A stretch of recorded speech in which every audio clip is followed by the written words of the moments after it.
हरे कृष्णा, राधे राधे दोस्तों। आप सभी को देवशयनी एकादशी की ढेर सारी शुभकामनाएं। हम सभी पर भगवान विष्णु की कृपा सदैव बनी रहे। आज की वीडियो में आप सुनेंगे देवशयनी एकादशी की व्रत कथा। आषाढ़ मास के शुक्ल पक्ष की एकादशी को देवशयनी एकादशी कहा जाता है।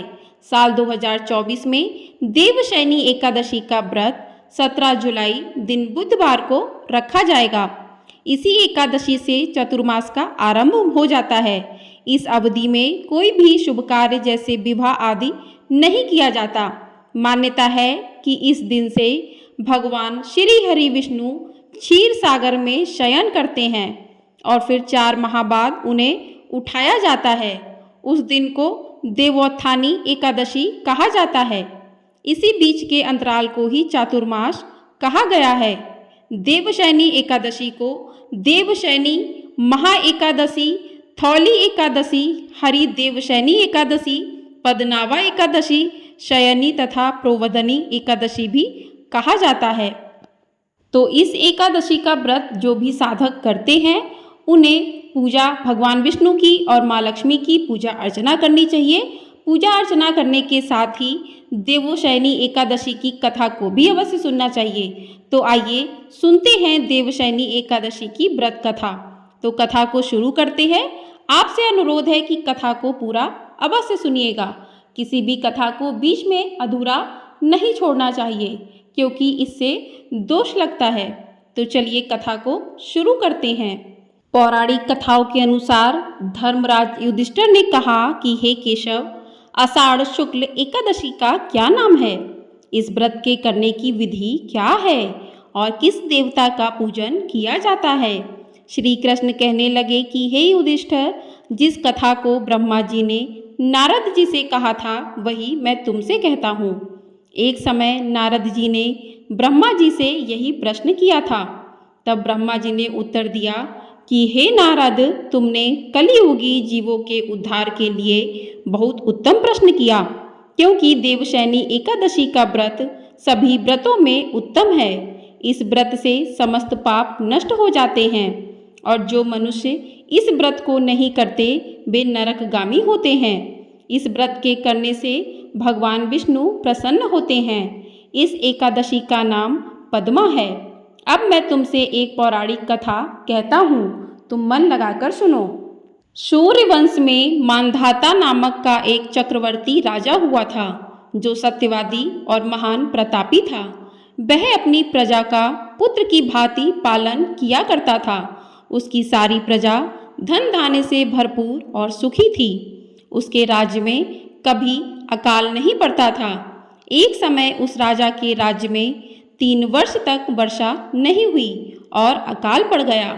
प्रजा अन्न की कमी के कारण अत्यंत दुखी हो गई। अन्न के न होने से राज्य में यज्ञादि बंद हो गए। एक दिन प्रजा राजा के पास जाकर कहने लगी कि हे राजा, सारी प्रजा त्राहि त्राहि पुकार रही है, क्योंकि समस्त विश्व की सृष्टि का कारण वर्षा है। वर्षा के अभाव से अकाल पड़ गया है और अकाल से प्रजा मर रही है। इसलिए हे राजन, कोई ऐसा उपाय बताओ जिससे प्रजा का कष्ट दूर हो। तभी राजा मानधाता कहने लगे कि आप लोग ठीक कह रहे हैं। वर्षा से ही अन्न उत्पन्न होता है और आप लोग वर्षा न होने से अत्यंत दुखी हो गए हैं। मैं आप लोगों के दुखों को समझता हूँ। ऐसा कहकर राजा कुछ सेना साथ लेकर वन की ओर चल दिए। वहाँ अनेक ऋषियों के आश्रम में भ्रमण करता हुआ अंत में ब्रह्मा जी के पुत्र अंगिरा ऋषि के आश्रम में पहुँचा। वहाँ राजा ने घोड़े से उतरकर अंगिरा ऋषि को प्रणाम किया। मुनि ने राजा को आशीर्वाद देकर कुशल क्षेम के पश्चात उनसे आश्रम में आने का कारण पूछा। तभी राजा ने हाथ जोड़कर विनीत भाव से कहा कि हे भगवान, सब प्रकार से धर्म पालन करने पर भी मेरे राज्य में अकाल पड़ गया है। इससे प्रजा अत्यंत दुखी है। राजा के पापों के प्रभाव से ही प्रजा को कष्ट होता है। ऐसा शास्त्रों में कहा गया है। जब मैं धर्म के अनुसार राज्य करता हूँ तो मेरे राज्य में अकाल कैसे पड़ गया, इसके कारण का पता मुझको अभी तक नहीं चल सका। अब मैं आपके पास इसी संदेह को निवृत्त कराने के लिए आया हूँ। कृपया करके मेरे इस संदेह को दूर कीजिए, साथ ही प्रजा के कष्ट को दूर करने का कोई उपाय बताइए। इतनी बात सुनकर ऋषि कहने लगे कि हे राजन, यह सतयुग सब युगों में उत्तम है। इसमें धर्म को चारों चरण सम्मिलित हैं, अर्थात इस युग में धर्म की सबसे अधिक उन्नति है। लोग ब्रह्मा जी की उपासना करते हैं और केवल ब्राह्मणों को ही वेद पढ़ने का अधिकार है। ब्राह्मण ही तपस्या करने का अधिकार रख सकते हैं, परंतु आपके राज्य में एक शूद्र तपस्या कर रहा है। इसी दोष के कारण आपके राज्य में वर्षा नहीं हो रही है। इसलिए यदि आप प्रजा का भला चाहते हो तो उस शूद्र का वध कर दो। इस पर राजा कहने लगा कि महाराज, मैं उस निरपराध तपस्या करने वाले शूद्र को किस तरह मार सकता हूँ?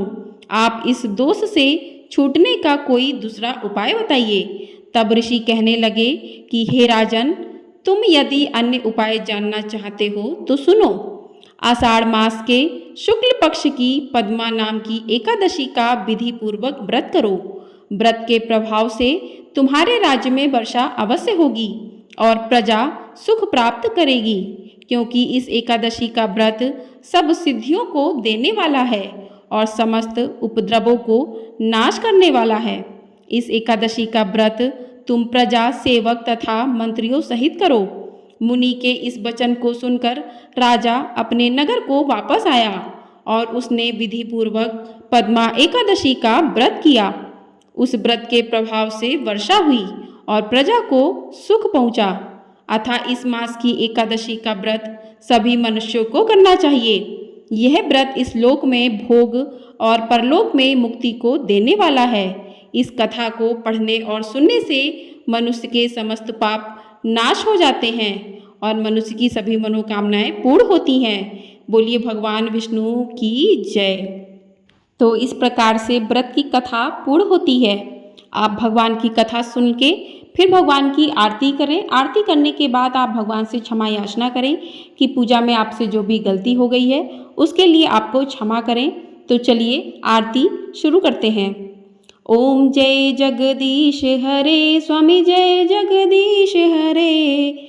भक्त जनों के संकट क्षण में दूर करे। ओम जय जगदीश हरे। जो ध्यावे फल पावे, दुख बिन से मन का। सुख संपत्ति घर आवे, कष्ट मिटे तन का। ओम जय जगदीश हरे। मात पिता तुम मेरे, शरण गहूँ मैं किसकी। तुम बिन और न दूजा, आस करूँ मैं किसकी। ओम जय जगदीश हरे। तुम पूरन परमात्मा, तुम अंतर्यामी। पार ब्रह्म परमेश्वर, तुम सबके स्वामी। ओम जय जगदीश हरे। तुम करुणा के सागर, तुम पालन करता। मैं मूरख खल कामी, कृपा करो भरता। ओम जय जगदीश हरे।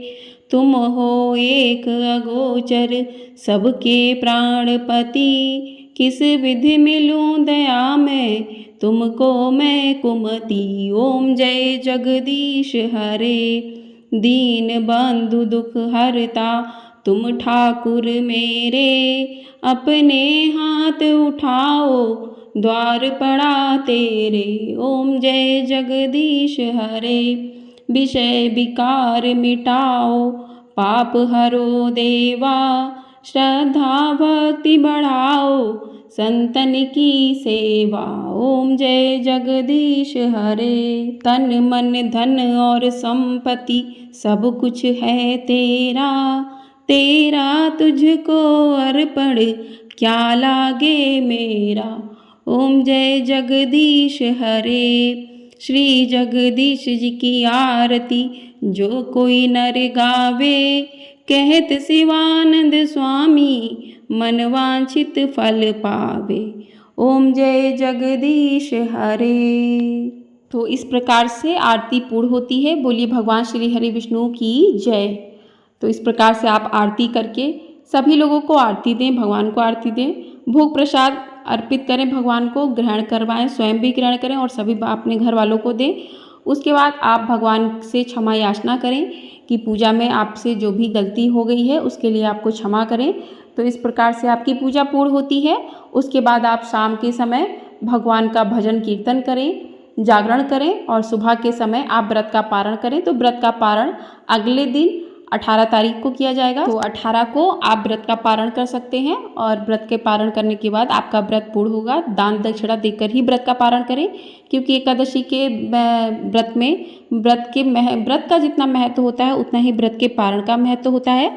तो व्रत का पारण सही समय पर करें। आप मेरी वीडियो देख लीजिएगा, चैनल पर पड़ी हुई है कि व्रत के पारण किस समय आपको करना चाहिए और आपको व्रत के पारण की कथा और सही मुहूर्त की जानकारी भी मिल जाएगी। तो चैनल को यदि आपने सब्सक्राइब नहीं किया है तो सब्सक्राइब ज़रूर कर लें। वीडियो पसंद आई हो वीडियो को लाइक और शेयर ज़रूर कर दें और कमेंट बॉक्स में जय श्री कृष्णा राधे राधे अवश्य लिखें।